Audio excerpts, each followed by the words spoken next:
6 महिन्याचं प्रशिक्षण आम्हाला मुख्यमंत्री युवा कार्य प्रशिक्षण अंतर्गत भेटलं होतं.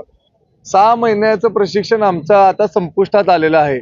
तर पुढे काय करायचं आम्हाला काय कळेना. आमची हालत भिकाऱ्यासारखी झालेली आहे. सरकारने आमच्यावर ही अवस्था आणलेली आहे. आज महाराष्ट्रभर भीक मागायची आमची अवस्था झालेली आहे. सगळ्यांना भीक मागूनच आता पुढचे आयुष्य आम्हाला काढायचं. सरकारने आम्हाला जे 6 महिन्याचा रोजगार दिला होता, आम्हाला असं वाटलं की आम्ही पुढे जाऊन काहीतरी आम्ही कॉन्ट्रॅक्ट बेसिसवर तरी आम्ही येऊ, आमचं रोजगार होईल, आमची घरची भाकरी व आमची भाजी होईल घरात.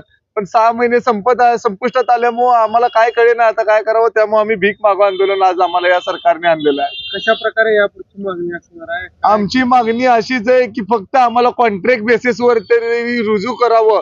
6 महिन्याची सर्टिफिकेट वरती आम्हाला कोणीच काम देत नाही. आणि वरून यांनी आता नवीन कायदा काढलेला आहे की 6 महिन्याचं सर्टिफिकेट गव्हर्नमेंट मध्ये चालून घेणं, गव्हर्नमेंट प्रशिक्षण मध्ये चालून घेणार नाहीये. तर पुढील काय करावं आम्हाला कळत नसल्यामुळे आम्ही भीक मागू आंदोलन करायची पाळी आली आम्हाला. माझं नाव माधुरी तोडकरे आहे. मी उत्तर पंचायत समितीमध्ये सध्या कार्यरत आहे.